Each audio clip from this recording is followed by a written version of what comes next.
As you might know, there are two areas that I'm responsible for. One is business strategy and the other one is organizational theory. Especially on the business strategy, we can see lots of things going on in the real world today.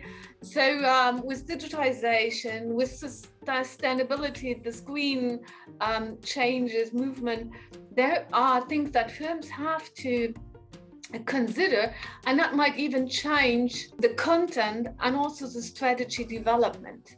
When I think of strategy development and strategy content, I'd also like to point towards the whole platform business. Platforms are flourishing everywhere, and the question is now which platform to pick, how to operate within the platform, how to develop governance systems, and also to consider the portfolio of platforms and the form of platforms that you work in.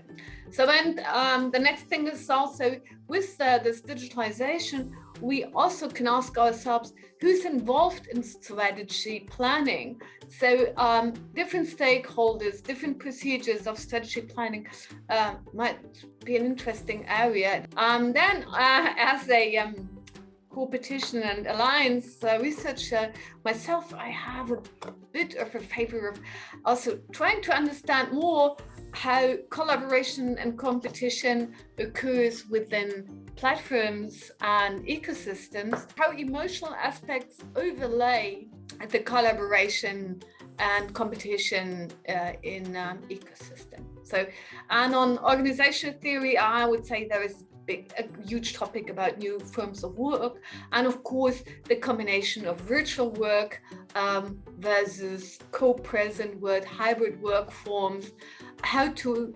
develop venues for work that emotionally or hook up persons and develop it, and also bringing in ideas, interests, desires of individuals, maybe autonomy, creativity, trying to bring that into new work forms. So we know this is happening, but we don't know too much about it. And last, I would say, when we look into the strategy discussion, into maybe even relaunching established practices, routines, maybe artisan and craftsmanship routines and techniques, this might even bring some new insights of work and also of how a firm positions itself in a category or in the market.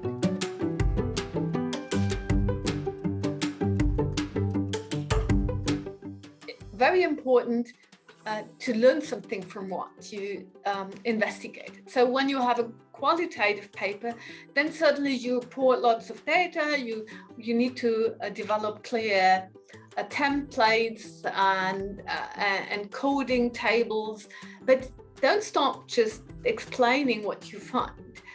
Don't be only descriptive. You need to do the second step and provide a new model, a new typology, so come up with something. And the same also is true for quantitative papers, even though they have a huge front end where you come up with your theory and so on.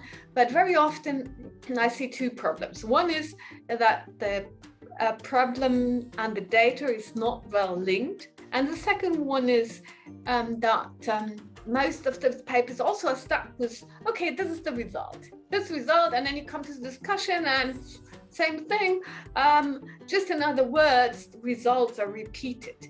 But a good contribution and a good paper also takes another step, discusses this and the realm of other research and in what is new. So perhaps even with a quantitative paper, you can come up with a bit of new framework.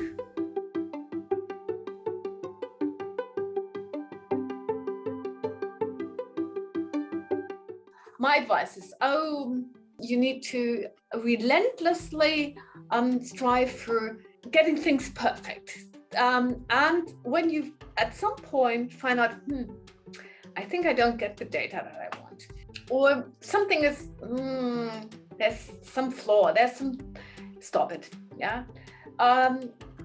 You would just invest more and more time, and very rarely something really good comes out of it and will bring you where you want to. So try to identify in your research always the aspects that might be breaking points. And when there is a breaking point, try to find out if you can avoid it, and if you cannot, then stop.